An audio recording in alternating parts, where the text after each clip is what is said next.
This is Andi Purewal for Boxing News. I'm joined by former world champion George Kambosos here in Las Vegas. George, always a pleasure firstly, but how are you? I'm doing great. Great to be back in Las Vegas. You know, it's a big fight, obviously tomorrow. Everyone's excited. Obviously, my name is always been in the mix. I fought Devin Haney. I was supposed to fight Lomachenko. I had these builds, so it's great to be here. Great to see this fight, and you know, I'm doing good. I'm very refreshed and looking forward to you know, my announcements and statements. Refreshed, and before we do come on to that obvious fight which is lined up for you, let's just start off with why we're here in Las Vegas, or rather the main event for Las Vegas, not necessarily the main reason you're here, but yeah, Haney-Lomachenko, a pumped up, different type of version of the Devin Haney we saw on stage there, pushing Vasily. What did you make of that? From my angle, to be honest, it was very hard to see, but you know, it's an interesting take. You know, at the end of the day, is he a little bit emotional? I don't think so. He's a cool cat, Haney. Is it planned? Yeah, maybe so. Maybe to get under Loma's skin, possibly. But you know, it makes more interest into the fight, more pay-per-view buys, and you know, more eyes watching the fight. Do you think that it's something which Devin's able to do? Can he get underneath the skin of somebody like a Vasily Lomachenko? Yeah, definitely, because Lopez got under the skin of Lomachenko, regardless if Lomachenko doesn't want to say it. He did. He made him, you know, he niggled him, just like I did to Lopez. Yeah, I think it's possible, but is he getting under the skin of him? Yeah, I don't really know. Yeah. When you can see Lomachenko is very focused, but Haney is too. I was about to say, when you and Devin fought, obviously, you know, it seemed like you was trying to get that out of him, that bite out of Devin. A couple of times he did, but not necessarily as big as what maybe you would have hoped. What do you think it is about Vasily which has prompted that type of reaction from him? Look, there's a lot at stake at the moment. You know, there's a lot of, you know, pressure for both guys. So, you know, we're gonna have to wait and see. You know, what's to come tomorrow. Comes tomorrow, may I in the ring? What happens? Devin wins. Devin wins the fight, I believe so. Great fight, great you know, styles, make fights, and I think Devin is going to pull it off. I know you'd love to face the winner of it, but on the loser front, whoever was to lose, say if it was Vasily Lomachenko, would you entertain that fight still? Yes, definitely. Lomachenko, regardless of what happens tomorrow, has my respect.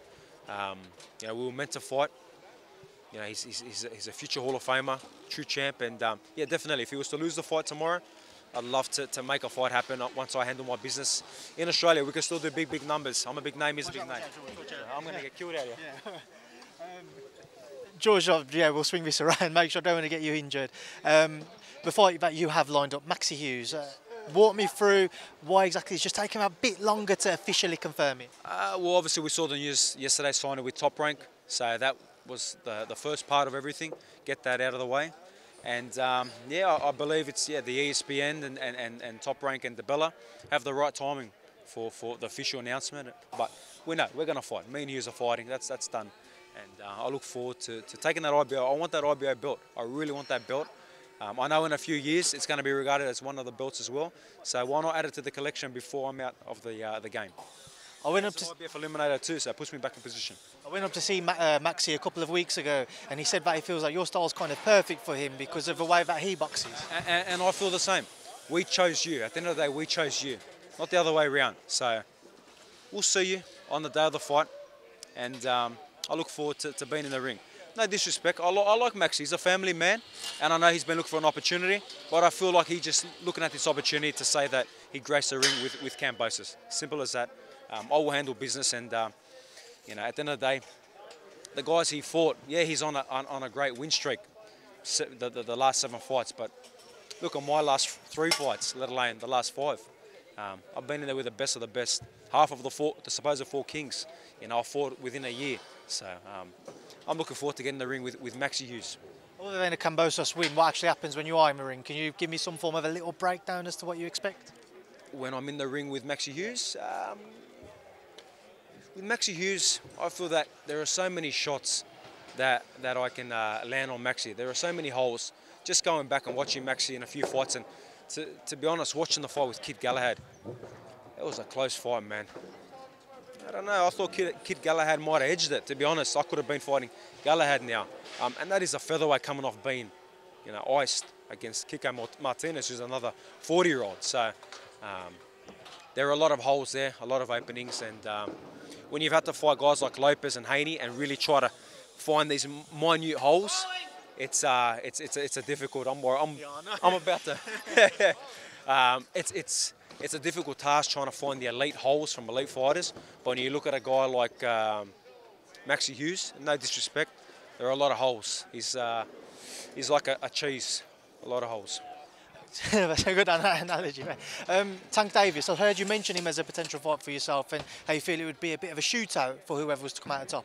Is that somebody who you're trying to push towards your team to try and make beyond a fight with Maxi? Look, my focus is on Maxi Hughes. That is my full focus. That's who I think about every day now.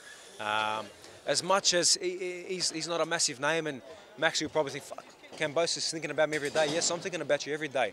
You know, I'm watching everything you do, and I'm very focused on taking you out. Simple as that.